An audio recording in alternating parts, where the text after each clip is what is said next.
ਵੇਖੋ ਜਗ ਦੇ ਰੌਣਕ ਮੇਲੇ,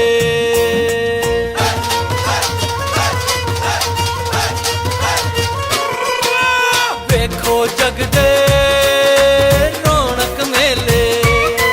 ਕੁਝ ਖੇਡਣ ਆਂਦੇ, ਕੁਝ ਖੇਡ ਕੇ ਜਾਂਦੇ, ਭੰਗੜੇ ਖੁਸ਼ੀਆਂ ਦੇ ਉਹ ਪਾਉਂਦੇ, ਭੰਗੜੇ ਖੁਸ਼ੀਆਂ ਦੇ ਉਹ ਪਾਉਂਦੇ, ਜੋ ਮੌਜਾਂ ਵਿੱਚ ਝੂਮ ਕੇ ਗਾਉਂਦੇ। ਖੁਸ਼ੀਆਂ ਖੇੜੇ ਸਾਡੇ ਵੇੜੇ, ਖੁਸ਼ੀਆਂ ਖੇੜੇ ਸਾਡੇ ਵੇੜੇ, ਖੁਸ਼ੀਆਂ ਖੇੜੇ ਸਾਡੇ ਵੇੜੇ, ਖੁਸ਼ੀਆਂ ਖੇੜੇ ਸਾਡੇ ਵੇੜੇ।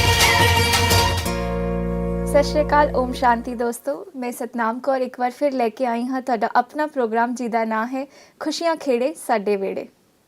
ਦੋਸਤੋ, ਪਿਛਲੇ ਐਪੀਸੋਡ, ਪਿਛਲੀ ਕੜੀ 'ਚ ਅਸੀਂ ਗੱਲ ਕੀਤੀ ਸੀ ਪ੍ਰਭਾਵਿਤ ਹੋਣ ਲਈ, ਆਕਰਸ਼ਿਤ ਹੋਣ ਲਈ। ਕਿੱਦਾਂ ਸਾਡੀ ਜ਼ਿੰਦਗੀ 'ਚੋਂ ਪ੍ਰਭਾਵਿਤ ਹੋਣਾ ਜਾਂ ਕਿਸੇ ਦੇ ਪ੍ਰਤੀ ਆਕਰਸ਼ਿਤ ਹੋਣ ਨਾਲ ਸਾਡੀ ਆਪਣੀ ਮਨ ਦੀ ਖੁਸ਼ੀ ਸਾਡੇ ਤੋਂ ਛਿਨ ਜਾਂਦੀ ਹੈ। ਇਸੇ ਟੌਪਿਕ ਨੂੰ, ਇਸੇ ਵਿਸ਼ੇ ਨੂੰ ਗੂੜੇ ਤਰੀਕੇ ਨਾਲ ਸਮਝਦੇ ਹਾਂ। ਅੱਜ ਸਾਡੇ ਸਟੂਡੀਓ 'ਚ ਨੇ ਸਾਡੇ ਨਾਲ ਹਰ ਵਾਰ ਦੀ ਤਰ੍ਹਾਂ ਮਹਿੰਦਰਪਾਲ ਜੀ। ਤੁਹਾਡਾ ਬਹੁਤ ਬਹੁਤ ਸਵਾਗਤ ਹੈ। ਸਤਿ ਸ਼੍ਰੀ ਅਕਾਲ ਭੈਣ ਜੀ। ਸਤਿ ਸ਼੍ਰੀ ਅਕਾਲ ਓਮ ਸ਼ਾਂਤੀ। ਭਾਈ ਸਾਹਿਬ, ਜਿੱਦਾਂ ਅਸੀਂ ਗੱਲ ਕੀਤੀ ਸੀ ਪਿਛਲੀ ਵਾਰ, ਆਪਣੇ ਟੌਪਿਕ ਚੱਲ ਰਿਹਾ ਸੀ ਕਿ ਕਿੱਦਾਂ ਤੁਸੀਂ ਸਾਨੂੰ ਦੱਸਿਆ ਕਿ ਮਾਇਆ ਜੋ ਹੈ ਸਾਨੂੰ ਪ੍ਰਭਾਵਿਤ ਕਰਦੀ ਹੈ, ਔਰ ਧਨ ਦੌਲਤ ਜਿਹਨੂੰ ਅਸੀਂ ਹੁਣ ਤੱਕ ਮਾਇਆ ਸਮਝਦੇ ਆਏ ਸੀ, ਉਹ ਐਕਚੁਅਲ 'ਚ ਮਾਇਆ ਨਹੀਂ ਹੈ। ਕਾਮ, ਕ੍ਰੋਧ, ਲੋਭ, ਮੋਹ, ਜਿੱਦਾਂ ਕਿ ਸਾਰੇ ਜਾਣਦੇ ਹੈ ਦਰਸ਼ਕ ਕਿ ਇਹ ਸਭ ਚੀਜ਼ਾਂ ਆਉਂਦੀਆਂ ਹੈ ਜੋ ਸਾਨੂੰ ਆਕਰਸ਼ਿਤ ਔਰ ਪ੍ਰਭਾਵਿਤ ਕਰਦੀਆਂ ਹੈ ਜੀ। ਇਹਦੇ ਹੁਣ ਜੇ ਆਪਾਂ ਸੋਲਿਊਸ਼ਨਸ ਦੀ ਗੱਲ ਕਰੀਏ, ਜਿੱਦਾਂ ਕਿ ਤੁਸੀਂ ਲਾਸਟ ਟਾਈਮ ਦੱਸ ਰਹੇ ਸੀ, ਉਹਨੂੰ ਕਿੱਦਾਂ ਅਸੀਂ ਆਪਣੀ ਜ਼ਿੰਦਗੀ 'ਚ ਉਤਾਰ ਕੇ ਔਰ ਖੁਦ ਆਪਣੇ ਅੰਦਰੂਨੀ ਖੁਸ਼ੀ ਨੂੰ ਮਹਿਸੂਸ ਕਰ ਸਕਦੇ ਹਾਂ। ਦੇਖੋ, ਇਹਨਾਂ ਦੇ ਨਾਲ ਨਾਲ ਮੈਂ ਇਹ ਕਹਾਂਗਾ ਕਿ ਪਹਿਲਾਂ ਜਿਸ ਤਰ੍ਹਾਂ ਅਸੀਂ ਪ੍ਰਕਿਰਤੀ ਤੇ ਅਸੀਂ ਵਿਕਾਰਾਂ ਨੂੰ ਡਿਸਕਸ ਕੀਤਾ ਹੈ, ਉਸ ਤੇ ਅਸੀਂ ਵਿਚਾਰ ਸਾਂਝੇ ਕੀਤੇ ਨੇ।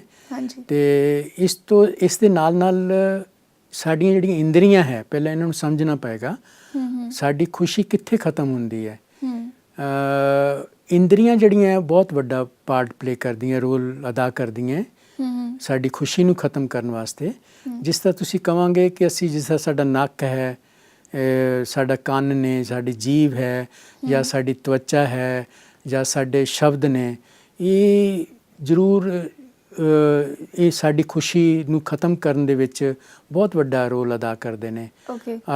ਅਸੀਂ ਕਹਾਂਗੇ ਕਿ ਜਿਸ ਤਰ੍ਹਾਂ ਗੰਧ ਹੈ ਜਾਂ ਨੱਕ ਦਾ ਕੰਮ ਹੈ, ਆਪਣਾ ਸੁੰਘਣਾ, ਜਾਂ ਰਸ ਹੈ, ਸਾਡੀਆਂ ਖਾਣਾ, ਸਾਡਾ ਜੀਭ ਦਾ ਰਸ ਜਿਹੜਾ ਹੈ, ਬਹੁਤ ਸਾਨੂੰ ਕੋਈ ਸਵਾਦਿਸ਼ਟ ਚੀਜ਼ ਮਿਲ ਜਾਏ ਤਾਂ ਅਸੀਂ ਉਹਦੇ ਵਿੱਚ ਹੀ ਚਲੇ ਜਾਂਦੇ, ਉੱਥੇ ਤੱਕ ਸਾਡੀ ਖੁਸ਼ੀ ਕਾਇਮ ਰਹਿੰਦੀ ਹੈ।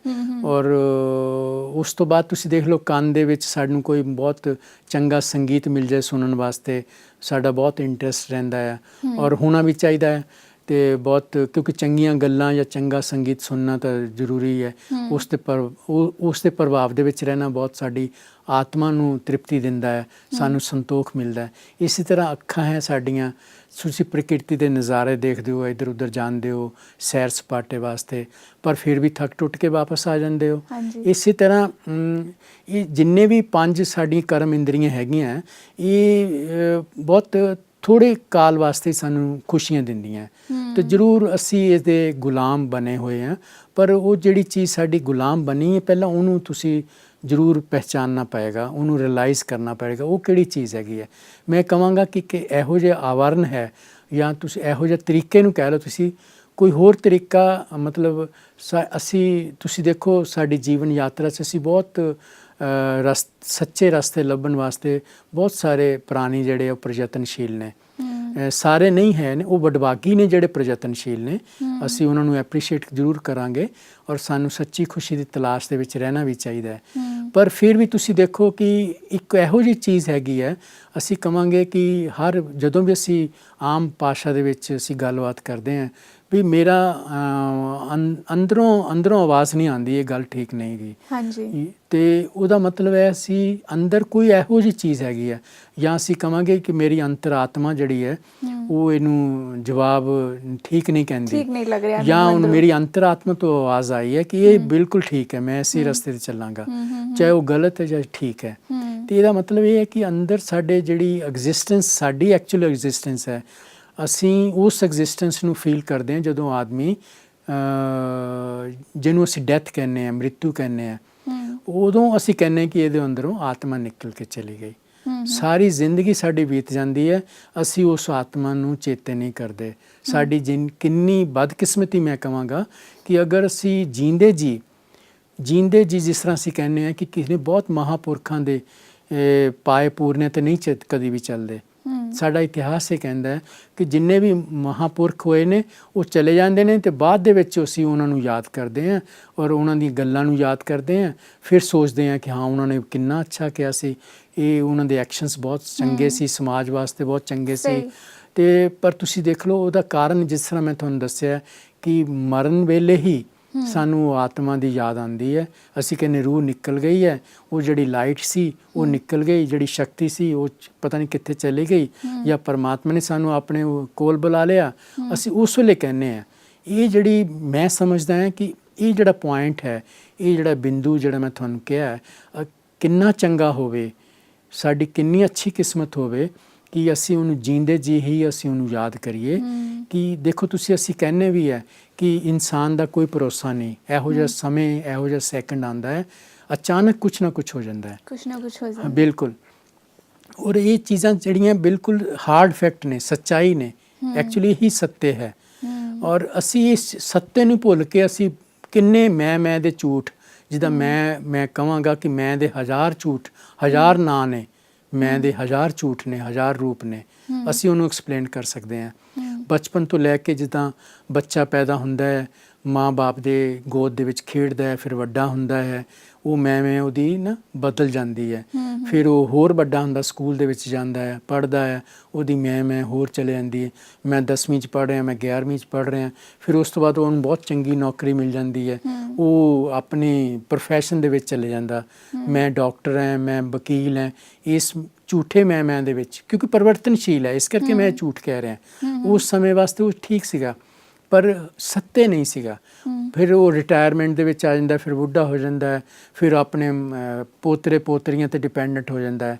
ਤੇ ਇਹ ਜਿਹੜੀ ਮੈਂ ਜਿਹੜੀ ਹੈ ਨਾ, ਇਹਦੇ 1000 ਰੂਪ ਅਸੀਂ ਕਹਿ ਸਕਦੇ ਹਾਂ। ਪਰ ਕਿੰਨੀ ਚੰਗੀ ਗੱਲ ਹੋਵੇ ਅਗਰ ਇਹ ਮੈਂ ਕਹਿਣ ਵਾਲਾ ਉਹ ਜਿਹੜੀ ਰੂਹ ਹੈ, ਜਿਹੜੀ ਉਹ ਨਿਕਲ ਕੇ ਚਲੇ ਜਾਂਦੀ ਹੈ, ਅਸੀਂ ਜੀਂਦੇ ਜੀ ਅਸੀਂ ਉਹਨੂੰ ਸਮਝ ਲਈਏ ਔਰ ਉਸ ਦੀ ਜਿਹੜੀ ਐਗਜ਼ਿਸਟੈਂਸ ਹੈ, ਉਹਦੀ ਹੋਂਦ ਹੈ, ਉਹਨੂੰ ਐਕਸੈਪਟ ਕਰੀਏ, ਸਾਡਾ ਮਨ ਐਕਸੈਪਟ ਕਰੇ।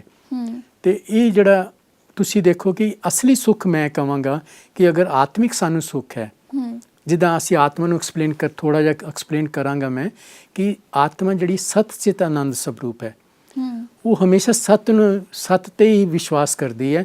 ਔਰ ਆਤਮਾ ਜਦੋਂ ਅਸੀਂ ਕਹਿੰਦੇ ਹਾਂ ਕਿ ਮੇਰੀ ਅੰਤਰਾਤਮਾ ਨੇ ਇਹ ਆਵਾਜ਼ ਦਿੱਤੀ ਹੈ, ਤਾਂ ਜ਼ਰੂਰ ਉਹ ਸੱਚੀ ਗੱਲ ਵਾਸਤੇ ਹੀ ਉਹ ਇਸ਼ਾਰਾ ਕਰ ਰਹੀ ਹੈ। ਪਰ ਉਹ ਸੱਤੇ ਕੀ ਹੈ, ਉਹ ਸੱਚਾ ਆਨੰਦ ਕੀ ਹੈ, ਉਹਨੂੰ ਸਾਨੂੰ ਉਹਦੇ ਉੱਤੇ ਫੋਕਸ ਕਰਨਾ ਚਾਹੀਦਾ ਹੈ, ਉਹਨੂੰ ਲੱਭਣਾ ਚਾਹੀਦਾ ਹੈ। ਅਤੇ ਮੈਂ ਕਹਾਂਗਾ ਜਿਸ ਤਰ੍ਹਾਂ ਮੈਂ ਇੱਕ ਬਹੁਤ ਆਮ ਭਾਸ਼ਾ ਦੇ ਵਿੱਚ ਅਸੀਂ ਕਹਿੰਦੇ ਹਾਂ, ਜਾਂ ਭਗਤੀ ਮਾਰਗ ਦੇ ਵਿੱਚ ਵੀ ਅਸੀਂ ਕਹਿੰਦੇ, ਮੰਦਰਾਂ ਦੇ ਵਿੱਚ ਜਾਂਦੇ ਹਾਂ, ਜਾਂ ਕਈ ਦਰਸ਼ਨ ਸ਼ਾਸਤਰਾਂ ਦੇ ਵਿੱਚ ਵੀ ਲਿਖਿਆ ਹੋਇਆ ਹੈ, ਸਤਿਅਮ ਸ਼ਿਵਮ ਸੁੰਦਰਮ। ਹੁਣ ਤੁਸੀਂ ਇਹਦੀ ਵਿਆਖਿਆ ਅਗਰ ਕਰੋ, ਸਤਿਅਮ ਦਾ ਮਤਲਬ ਹੈ ਸੱਚਾ, ਸੱਤ ਬਿਲਕੁਲ, ਟਰੁਥ, ਔਰ ਟਰੁਥਫੁਲ ਲਿਵਿੰਗ ਔਰ ਟਰੁਥ, ਇਹਦੇ ਵਿੱਚ ਬਹੁਤ ਅੰਤਰ ਆ ਗਿਆ ਸਾਡੇ ਵਿੱਚ। ਸਾਨੂੰ ਟਰੁਥ ਪਤਾ ਹੈ ਪਰ ਸਾਡੀ ਟਰੁਥਫੁਲ ਲਿਵਿੰਗ ਨਹੀਂ ਹੈ, ਬਿਲਕੁਲ। ਔਰ ਇਸੇ ਤਰ੍ਹਾਂ ਅਸੀਂ ਕਹਾਂਗੇ ਸ਼ਿਵਮ ਦਾ ਮਤਲਬ ਕਲਿਆਣਕਾਰੀ। ਇਹੋ ਜਿਹਾ ਸਾਡਾ ਐਕਸ਼ਨ, ਇਹੋ ਜਿਹਾ ਸਾਡਾ ਮਤਲਬ ਸੱਤ ਵੀ ਉਹ ਚੀਜ਼ ਹੈ, ਇਹ ਇੱਕ ਪੈਮਾਨਾ ਹੈ ਸਾਡਾ, ਕਿਹੜਾ ਕੰਮ ਚੰਗਾ ਹੈ, ਕਿਹੜਾ ਕੰਮ ਗਲਤ ਹੈ। ਤੁਸੀਂ ਦੇਖੋ ਸੱਚਾ ਕੰਮ ਜਿਹੜਾ ਹੈ ਉਹ ਸਾਨੂੰ ਕਿਸੇ ਨੂੰ ਨੁਕਸਾਨ ਵੀ ਦੇ ਸਕਦਾ ਹੈ, ਕਿਸੇ ਦਾ ਅਕਲਿਆਣ ਵੀ ਕਰ ਸਕਦਾ ਹੈ। ਪਰ ਇੱਥੇ ਅਸੀਂ ਕਹਾਂਗੇ ਕਿ ਉਹ ਸੱਚਾ ਐਕਸ਼ਨ, ਉਹ ਸੱਤ, ਉਹ ਜਿਹੜਾ ਵਿਚਾਰ ਹੈ ਜਾਂ ਉਹ ਜਿਹੜਾ ਰਸਤਾ ਹੈ, ਉਹ ਕਲਿਆਣਕਾਰੀ ਹੋਏਗਾ, ਪੂਰੇ ਵਿਸ਼ਵ ਵਾਸਤੇ ਹੋਏਗਾ। ਇਹ ਨਹੀਂ ਕਿ ਮੇਰੇ ਦੋਸਤ ਵਾਸਤੇ ਉਹ ਠੀਕ ਹੋਏਗਾ, ਮੇਰੇ ਦੁਸ਼ਮਣ ਵਾਸਤੇ ਉਹ ਗਲਤ ਹੋ ਜਾਏਗਾ, ਨਹੀਂ। ਔਰ ਉਹੀ ਚੀਜ਼ ਸੁੰਦਰ ਹੈ, ਅਲੌਕਿਕ ਹੈ, ਮਨਮੋਹਕ ਹੈ, ਉਹੀ ਸੱਚੀ ਖੁਸ਼ੀ ਹੈ। ਤੇ ਜਿਹੜਾ ਸਤਿਅਮ ਸ਼ਿਵਮ ਸੁੰਦਰਮ ਤੁਸੀਂ ਕਹਿ ਸਕਦੇ ਹੋ ਇੱਕ ਪੈਮਾਨਾ ਹੈ ਸਾਡੇ ਲਾਈਫ ਦੇ ਵਿੱਚ ਕਿ ਕੋਈ ਵੀ ਅਸੀਂ ਇਹੋ ਜਿਹੀ ਸੋਚ ਸਾਡੀ, ਇਹੋ ਜਿਹਾ ਕਰਮ, ਇਹੋ ਜਿਹੀ ਵ੍ਰਿਤੀ, ਇਹੋ ਜਿਹੀ ਦ੍ਰਿਸ਼ਟੀ, ਇਹੋ ਜਿਹੀ ਸਾਡੀ ਕ੍ਰਿਤੀ ਉਹ ਸੱਚੀ ਹੋਵੇ ਔਰ ਉਹੀ ਸਾਨੂੰ ਕਲਿਆਣਕਾਰੀ ਲੱਗੇ ਸਾਰਿਆਂ ਵਾਸਤੇ, ਉਹੀ ਉਹ ਸੁੰਦਰ ਹੈ। ਮਤਲਬ ਕਹਿਣ ਦਾ ਮਤਲਬ ਹੈ ਜੇ ਤੁਸੀਂ ਅੰਦਰੋਂ ਅੱਛੇ ਹੋ, ਅੰਦਰੋਂ ਤੁਸੀਂ ਤੁਹਾਡੀ ਭਾਵਨਾ ਅੱਛੀ ਹੈ ਤਾਂ ਆਈ ਥਿੰਕ ਹਰ ਕੰਮ ਤੁਹਾਡਾ ਅੱਛਾ ਹੀ ਹੋਏਗਾ। ਬਿਲਕੁਲ ਬਿਲਕੁਲ। ਇਹਨੂੰ ਅਗਰ ਹੋਰ ਮੈਂ ਅੱਗੇ ਲੈ ਕੇ ਜਾਵਾਂ ਔਰ ਗੱਲ ਕਰਾਂ ਡਿਪੈਂਡੈਂਟ ਹੋਣ ਦੀ, ਜਿੱਦਾਂ ਅਸੀਂ ਅੱਜ ਕੱਲ ਹਰ ਚੀਜ਼ ਲਈ, ਆਪਣੀ ਖੁਸ਼ੀ ਲਈ ਵੀ ਔਰ ਛੋਟੇ ਛੋਟੇ ਕੰਮ ਲਈ ਵੀ ਅਸੀਂ ਦੂਸਰਿਆਂ ਤੇ ਡਿਪੈਂਡੈਂਟ ਹੋ ਗਏ ਹਾਂ, ਸੋਚਦੇ ਹਾਂ ਕਿ ਨਹੀਂ ਇਹ ਕੰਮ ਤਾਂ ਪੋਸੀਬਲ ਹੀ ਨਹੀਂ ਹੈ ਜੀ। ਔਰ ਇਹ ਅਗਰ ਮੇਰੇ ਹਿਸਾਬ ਨਾਲ ਵੀ ਨਹੀਂ ਹੋ ਰਿਹਾ ਉਹਦੇ ਲਈ ਵੀ ਮੈਨੂੰ ਲੱਗਦਾ ਹੈ ਕਿ ਥੋੜੀ ਡਿਪੈਂਡੈਂਸੀ ਆ ਜੀ, ਜਾਂਦੀ ਹੈ ਜੀ, ਬੰਦੇ 'ਚ। ਜੀ। ਇਹਨੂੰ ਤੁਸੀਂ ਥੋੜਾ ਐਕਸਪਲੇਨ ਕਰੋ। ਹਾਂ, ਇਹ ਬਹੁਤ ਅਸੀਂ ਕਾਫੀ ਅੱਛੇ ਆਪਣੇ ਬਿਲਕੁਲ ਟਰੈਕ ਤੇ ਚੱਲ ਰਹੇ ਹਾਂ। ਜਿੱਦਾਂ ਸਾਡੇ ਪ੍ਰੋਗਰਾਮ ਦਾ ਨਾਂ ਹੈ ਖੁਸ਼ੀਆਂ ਖੇੜੇ ਸਾਡੇ ਵੇੜੇ, ਇਸ ਦੇ ਵਾਸਤੇ ਜਿਸ ਤਰ੍ਹਾਂ ਮੈਂ ਤੁਹਾਨੂੰ ਦੱਸਿਆ ਕਿ ਪਹਿਲਾਂ ਸੈਲਫ ਨੂੰ ਰਿਅਲਾਈਜ਼ ਕਰਨਾ ਨਾ, ਆਤਮਾ ਦੀ ਅਸੀਂ ਗੱਲ ਕੀਤੀ ਹੈ, ਆਤਮਾ ਦੀ ਐਗਜ਼ਿਸਟੈਂਸ ਦੀ ਗੱਲ ਕੀਤੀ ਹੈ ਔਰ ਆਤਮਾ ਦੀ ਰੂਪ ਸਵਰੂਪ ਦੀ ਗੱਲ ਕੀਤੀ ਹੈ ਜੀ।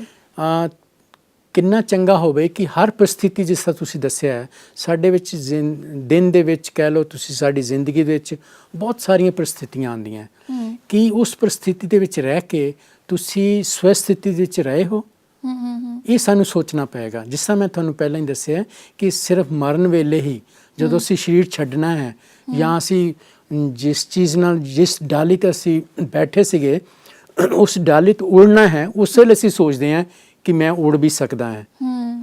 ਸਾਨੂੰ ਕਾਲ ਜਿਹੜਾ ਹੈ, ਅਸੀਂ ਇੱਥੇ ਜ਼ਰੂਰ ਸ਼ਬਦ ਯੂਜ਼ ਕਰਾਂਗੇ, ਸਾਨੂੰ ਕਾਲ ਖਾ ਜਾਂਦਾ ਹੈ, ਪਰ ਕਾਲ ਖਾਂਦਾ ਨਹੀਂ ਹੈ, ਸਾਡਾ ਸਮੇਂ ਜ਼ਰੂਰ ਪੂਰਾ ਹੋ ਜਾਂਦਾ ਹੈ।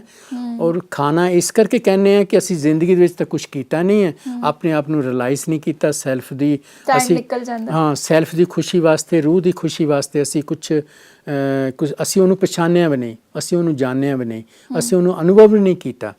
ਤੇ ਜਦੋਂ ਸਾਨੂੰ ਕਾਲ ਖਾ ਜਾਂਦਾ ਹੈ, ਸਮੇਂ ਹੋ ਜਾਂਦਾ ਹੈ, ਫਿਰ ਅਸੀਂ ਉਹਨੂੰ ਯਾਦ ਕਰਦੇ ਹਾਂ। ਤੇ ਕਿੰਨੀ ਚੰਗੀ ਗੱਲ ਹੋਵੇ ਜਾਂ ਕਿੰਨਾ ਬਹੁਤ ਹੀ ਮੈਂ ਕਹਿੰਦਾ ਕਿ ਉਹ ਸਮਾਂ ਚੰਗਾ ਹੋਏਗਾ ਕਿ ਜਦੋਂ ਅਸੀਂ ਸੈਲਫ ਨੂੰ ਰਿਅਲਾਈਜ਼ ਕਰਾਂਗੇ, ਉਸ ਰੂਹ ਨੂੰ ਯਾਦ ਕਰਾਂਗੇ, ਆਤਮਾ ਨੂੰ ਯਾਦ ਕਰਾਂਗੇ। ਤੇ ਮੈਂ ਜ਼ਰੂਰ ਕਹਾਂਗਾ ਜਿਸ ਤਰ੍ਹਾਂ ਤੁਸੀਂ ਕਿਹਾ ਕਿ ਬਹੁਤ ਸਾਰੀਆਂ ਪਰਿਸਥਿਤੀਆਂ ਆਉਂਦੀਆਂ ਸਾਡੀ ਲਾਈਫ ਦੇ ਵਿੱਚ, ਉਸ ਪਰਿਸਥਿਤੀ ਦੇ ਵਿੱਚ ਅਸੀਂ ਸਵਸਥਿਤੀ ਵਿੱਚ ਕਿੰਨਾ ਰਹੇ ਹਾਂ।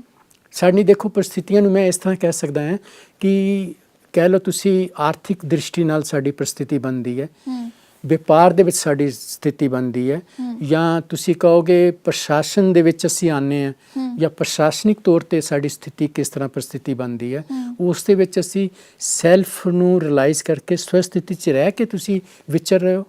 ਸਵਸਥਿਤੀ ਦਾ ਮਤਲਬ ਤੁਹਾਡੇ ਕਹਿਣ ਦਾ ਮਤਲਬ ਕਿ ਸਵਸਥਿਤੀ ਮਤਲਬ ਆਤਮਿਕ ਰੂਪ 'ਚ ਰਹਿਣਾ ਹੈ? ਜੀ ਬਿਲਕੁਲ। ਤੁਸੀਂ ਦੇਖੋ ਮੈਂ ਹੁਣ ਜਿਸ ਤਰ੍ਹਾਂ ਕੁਰਸੀ ਤੇ ਬੈਠਾ, ਮੈਂ ਕੁਰਸੀ ਨਹੀਂ ਹੈ, ਇਨਸਾਨ ਇਹੀ ਸਮਝ ਰਿਹਾ। ਜਾਂ ਮੈਂ ਟੈਲੀਫੋਨ ਤੇ ਗੱਲ ਕਰ ਰਿਹਾ, ਟੈਲੀਫੋਨ ਨਹੀਂ ਗੱਲ ਕਰ ਰਿਹਾ, ਮੈਂ ਗੱਲ ਕਰ ਰਿਹਾ। ਟੈਲੀਫੋਨ ਅਲੱਗ ਚੀਜ਼ ਹੈ, ਮੈਂ ਅਲੱਗ ਚੀਜ਼ ਹੈ। ਇਸੇ ਤਰ੍ਹਾਂ ਕੁਰਸੀ ਅਲੱਗ ਚੀਜ਼ ਹੈ, ਮੈਂ ਅਲੱਗ ਚੀਜ਼ ਹੈ।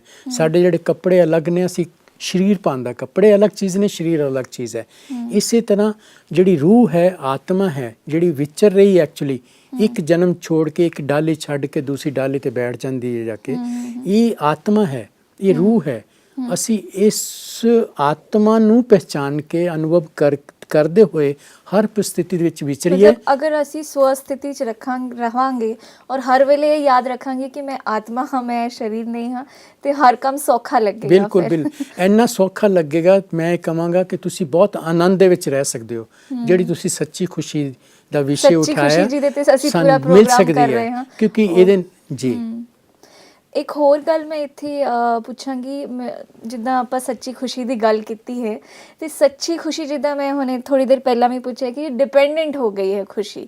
ਮੇਰਾ ਬੱਚਾ ਖੁਸ਼ ਹੈ ਤਾਂ ਮੈਂ ਖੁਸ਼ ਹਾਂ, ਮੇਰਾ ਪਰਿਵਾਰ ਖੁਸ਼ ਹੈ ਤਾਂ ਮੈਂ ਖੁਸ਼ ਹਾਂ। ਇਹ ਤਾਂ ਗੱਲ ਹੋ ਗਈ, ਤੁਸੀਂ ਐਕਸਪਲੇਨ ਕੀਤੀ। ਇਸ ਤੋਂ ਬਾਅਦ ਬਹੁਤ ਸਾਰੀ ਚੀਜ਼ਾਂ ਇਹੋ ਜਿਹੀਆਂ ਆਉਂਦੀਆਂ ਕਿ ਅਗਰ ਕੰਮ ਮੇਰੇ ਮੁਤਾਬਿਕ ਨਹੀਂ ਹੋ ਰਿਹਾ ਹੈ, ਬਹੁਤ ਵਾਰ ਇਹੋ ਜਿਹਾ ਵੀ ਆਉਂਦਾ ਹੈ ਕਿ ਮੈਂ ਚਾਹੁੰਦੀ ਹਾਂ ਵੀ ਇਹ ਸਿਚੁਏਸ਼ਨ ਐਵੇਂ ਦੀ ਹੋਵੇ ਜਾਂ ਇਹ ਬੰਦਾ ਐਵੇਂ ਕੰਮ ਕਰੇ, ਉੱਥੇ ਵੀ ਮੈਨੂੰ ਲੱਗਦਾ ਕਿਤੇ ਨਾ ਕਿਤੇ ਆਪਾਂ ਡਿਪੈਂਡ ਹੋ ਜਾਂਦੇ ਹਾਂ ਕਿ ਇਹ ਬੰਦਾ ਮੇਰੇ ਮੁਤਾਬਿਕ ਨਹੀਂ ਚੱਲ ਰਿਹਾ। ਉੱਥੇ ਵੀ ਖੁਸ਼ੀ ਕਿਤੇ ਨਾ ਕਿਤੇ ਘੱਟ ਹੋ ਜਾਂਦੀ ਹੈ ਆਪਣੀ ਜੀ। ਉਹਨੂੰ ਕਿੱਦਾਂ ਤੁਸੀਂ ਐਕਸਪਲੇਨ ਕਰੋ ਵੀ ਉਹ ਉਸ ਚੱਕਰ 'ਚੋਂ ਕਿੱਦਾਂ ਨਿਕਲੀਏ ਕਿ ਅਸੀਂ ਇਸ ਚੀਜ਼ ਲਈ ਵੀ ਦੂਸਰੇ 'ਤੇ ਡਿਪੈਂਡ ਨਾ ਰਹੀਏ ਔਰ ਆਪਣੇ ਆਪ 'ਤੇ ਫੋਕਸ ਕਰੀਏ। ਦੇਖੋ, ਇਸ ਚੀਜ਼ ਤੋਂ ਪਹਿਲਾਂ ਸਾਨੂੰ ਇਹ ਸੋਚਣਾ ਪਏਗਾ ਕਿ ਜਿਸ ਤਰ੍ਹਾਂ ਮੈਂ ਸਵੈ ਸਥਿਤੀ ਦੀ ਗੱਲ ਕੀਤੀ ਹੈ, ਅਸੀਂ ਸਮਾਨ 'ਚ ਨਹੀਂ ਰਹਿੰਦੇ ਆਪਣੇ ਆਪ ਦੇ ਵਿੱਚ, ਹਾਂਜੀ। ਆਪਣੀ ਹੋਂਦ ਦੇ ਵਿੱਚ, ਆਪਣੀ ਐਗਜ਼ਿਸਟੈਂਸ ਦੇ ਵਿੱਚ ਨਹੀਂ ਰਹਿੰਦੇ, ਅਸੀਂ ਉਹਨੂੰ ਭੁੱਲ ਜਾਂਦੇ ਹਾਂ। ਜਿਹੜੀ ਆਤਮਾ, ਇਸ ਵੇਲੇ ਆਤਮਾ ਵਿਚਾਰੀ ਹੋ ਗਈ ਹੈ, ਰੂਹ ਸਾਡੀ ਵਿਚਾਰੀ ਹੋ ਗਈ ਹੈ। ਹਾਂਜੀ। ਜਦੋਂ ਅਸੀਂ ਇਸ ਵਿਚਾਰ ਤੇ ਵਿਚਾਰ ਕਰਾਂਗੇ ਕਿ ਮੈਂ ਆਤਮਾ ਹੈ, ਉਹ ਵਿਚਾਰੀ ਨਹੀਂ ਰਹੇਗੀ। ਪਹਿਲੀ ਗੱਲ, ਪਹਿਲਾਂ ਇਸ ਤੇ ਸਾਨੂੰ ਬਹੁਤ ਦ੍ਰਿੜਤਾ ਦੇ ਨਾਲ ਸਾਨੂੰ ਸੋਚਣਾ ਪਏਗਾ ਹਰ ਵੇਲੇ ਕਿ ਆਤਮਾ ਹੀ ਕੰਮ ਕਰ ਰਹੀ ਹੈ, ਆਤਮਾ ਹੀ ਸਾਰਾ ਜਿੰਨਾ ਵੀ ਅਸੀਂ ਖੇਡ ਰਹੇ ਹਾਂ, ਜੀਵਨ ਯਾਤਰਾ ਆਤਮਾ ਹੀ ਕਰ ਰਹੀ ਹੈ। ਰੂਹ ਹੀ ਇੱਕ ਸਰੀਰ ਛੱਡ ਕੇ ਦੂਸਰਾ ਸਰੀਰ ਲੈਂਦੀ ਹੈ। ਇਹ ਗਿਆਨ ਸਾਡੇ ਪੱਕਾ ਹੋਣਾ ਚਾਹੀਦਾ ਹੈ, ਇਹਦੀ ਅਵੇਅਰਨੈਸ ਸਾਡੇ ਅੰਦਰ ਪੱਕੀ ਹੋਣੀ ਚਾਹੀਦੀ ਹੈ। ਉਸ ਤੋਂ ਬਾਅਦ ਫਿਰ ਜਿਸ ਤਰ੍ਹਾਂ ਮੈਂ ਤੁਹਾਨੂੰ ਪਹਿਲਾਂ ਦੱਸਿਆ ਕਿ ਪ੍ਰਕਿਰਤੀ, ਮਾਇਆ, ਇੰਦਰੀਆਂ ਇਹ ਆਤਮਾ ਨੂੰ ਬਿਲਕੁਲ ਆਪਣੇ ਗੁਲਾਮ ਕਰਕੇ ਬੈਠੀ ਹੈ। ਜਿਸ ਤਰ੍ਹਾਂ ਇੱਕ ਬੱਚਾ ਜਾਂ ਇੱਕ ਕੋਈ ਵੀ ਵਿਅਕਤੀ ਆਪਣਿਆਂ ਵਿੱਚ ਆ ਕੇ ਉਹਨੂੰ ਫਖਰ ਫੀਲ ਹੁੰਦਾ, ਉਹ ਕਹਿੰਦਾ ਮੈਨੂੰ ਮੋਰਲ ਸਪੋਰਟ ਮਿਲੀ ਹੈ ਨਾ। ਹਮੇਸ਼ਾ ਅਸੀਂ ਆਮ ਭਾਸ਼ਾ ਦੇ ਵਿੱਚ ਅਸੀਂ ਗੱਲ ਕਰਦੇ ਹਾਂ, ਬੈਠਦੇ ਉੱਠਦੇ ਹਾਂ। ਇਸੇ ਤਰ੍ਹਾਂ ਤੁਸੀਂ ਦੇਖੋ, ਬਹੁਤ ਛੋਟੀ ਜਿਹੀ ਗੱਲ ਹੈ ਕਿ ਇਹ ਕਹਿਣਾ ਵਾਜਬ ਨਹੀਂ ਹੋਏਗਾ ਕਿ ਉਹ ਆਤਮਾ ਆਪਣੇ ਰਚਤਾ ਦੇ ਕੋਲ ਆ ਕੇ, ਰਚਤਾ, ਆਤਮਾ ਦਾ ਰਚਤਾ ਕੌਣ ਹੋ ਸਕਦਾ ਹੈ? ਜ਼ਰੂਰ ਪਰਮਾਤਮਾ ਹੀ ਹੋਏਗਾ। ਪਰਮਾਤਮਾ ਇੱਕੋ ਹੀ ਪਰਮ ਹੈ, ਇੱਕੋ ਹੀ ਆਤਮਾ ਹੈ ਜਿਹਨੂੰ ਅਸੀਂ ਪਰਮ ਕਹਿ ਸਕਦੇ ਹਾਂ। ਹਾਂਜੀ। ਉਸ ਦੇ ਕੋਲ ਆ ਕੇ, ਉਸ ਦੀ ਗੋਦ ਦੇ ਵਿੱਚ ਆ ਕੇ, ਜਾਂ ਉਹਦੀ ਛਤਰ ਛਾਇਆ ਦੇ ਵਿੱਚ ਆ ਕੇ, ਜਾਂ ਉਹਦੀ ਲਾਈਟ ਮਾਈਟ ਦੇ ਵਿੱਚ ਆ ਕੇ, ਜਾਂ ਉਹਦੀ ਸ਼੍ਰੀਮਤ ਦੇ ਵਿੱਚ ਆ ਕੇ, ਤਾਂ ਆਤਮਾ ਕਿੰਨੀ ਆਪਣੇ ਆਪ ਨੂੰ ਸਸ਼ਕਤ ਫੀਲ ਕਰੇਗੀ ਜਾਂ ਭਰਪੂਰ ਫੀਲ ਕਰੇਗੀ, ਇਹਦਾ ਅੰਦਾਜ਼ਾ ਲਗਾਉਣਾ ਜਾਂ ਇਹਨੂੰ ਅਨੁਭਵ ਕਰਨਾ, ਇਹ ਤਾਂ ਬਹੁਤ ਬਦਭਾਗੀ ਕਰ ਸਕਦੇ ਨੇ। ਬਹੁਤ ਅੱਛੇ ਤਰੀਕੇ ਨਾਲ ਤੁਸੀਂ ਐਕਸਪਲੇਨ ਕੀਤਾ। ਅੱਜ ਸਾਡੀ ਗੱਲਬਾਤ, ਚਰਚਾ ਬਹੁਤ ਹੀ ਸੋਹਣੀ ਰਹੀ। ਤੁਹਾਡਾ ਬਹੁਤ ਬਹੁਤ ਸ਼ੁਕਰੀਆ ਪ੍ਰੋਗਰਾਮ ਚਾਹਣ ਲਈ। ਸਤਿ ਸ਼੍ਰੀ ਅਕਾਲ। ਓਮ ਸ਼ਾਂਤੀ। ਸਤਿ ਸ਼੍ਰੀ ਅਕਾਲ ਜੀ। ਦੋਸਤੋ, ਅਸੀਂ ਅੱਜ ਦੇ ਵਿਸ਼ੇ ਤੇ ਦੇਖਿਆ ਕਿ ਕਿੱਦਾਂ ਹਰ ਚੀਜ਼ ਨੂੰ ਬਾਹਰੋਂ ਕੱਢ ਕੇ ਅੰਦਰ ਲੈ ਕੇ ਆਉਣਾ ਹੈ, ਆਪਣੇ ਆਪ ਤੇ ਫੋਕਸ ਕਰਨਾ ਹੈ, ਆਪਣੀ ਆਤਮਿਕ ਸਥਿਤੀ ਨੂੰ, ਆਪਣੇ ਸਵਮਾਨ ਨੂੰ ਸਟਰੋਂਗ ਬਣਾਉਣਾ ਹੈ, ਤਾਂ ਤੁਸੀਂ ਹਰ ਚੀਜ਼ ਨੂੰ ਸੌਖਾ ਬਣਾ ਸਕਦੇ ਹੋ, ਆਪਣੀ ਜ਼ਿੰਦਗੀ ਨੂੰ ਹੋਰ ਸੋਹਣੇ ਤਰੀਕੇ ਨਾਲ ਅੱਗੇ ਲੈ ਕੇ ਜਾ ਸਕਦੇ ਹੋ। ਇਸੇ ਵਿਸ਼ੇ ਨੂੰ ਅੱਗੇ ਜਾਣਾਂਗੇ। ਤਬ ਤੱਕ ਦੇ ਲਈ ਸਤਿ ਸ਼੍ਰੀ ਅਕਾਲ। ਓਮ ਸ਼ਾਂਤੀ। ਆਪਣੇ ਸੁਝਾਅ ਦੇਣ ਤੇ ਵਧੇਰੇ ਜਾਣਕਾਰੀ ਲਈ ਤੁਸੀਂ ਸੰਪਰਕ ਕਰ ਸਕਦੇ ਹੋ Goldywood studio, Shantivan. Mobile number 8094913487। Email punjabi.gws@gmail.com।